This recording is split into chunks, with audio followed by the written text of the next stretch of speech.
काय को पकड़ी हूँ मैं? जब गब्बर ने तू यहाँ बुलाई है तो किसी मकसद से ही बुलाई होगी। तू सोच किस लिए तू यहाँ बुलाई गई है। लेओगे तुम सगरे मेरी?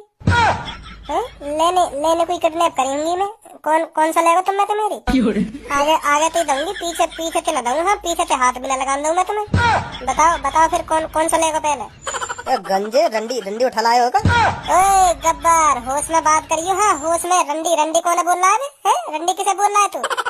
काम किसको करना है ये बताओ। 500 रुपए से 1 रुपए कम नहीं लूंगी। हाँ, गंजे क्या धंधे वाली को उठा लाए थे? ऐसा कच्ची कली है, जो कच्ची कली तुम्हें देखा जाएगी शकल में कच्ची कली ना लग रही तुम्हें? यूं है, यूं धंधे वाली लग रही है तुमको। मोको तो ऐसा लग रहा है ये बहाने बना रही है। मेरा टाइम क्यों खोटा कर रहे हो आप? है मैं इसलिए बुलाई उधर। तू मोको एक बात बता, इतनी उतावली क्यों है रही है हमें देने को? है एक बात तो सोच, तू किडनैप करके लाई गई है यहाँ। काय लिए लाई गई है? काय लिए लाई गई है? नेक में डर बनना लग रहा था। या मैं डरने की क्या बात है? मैं पहले समझ गई अगर यार मैं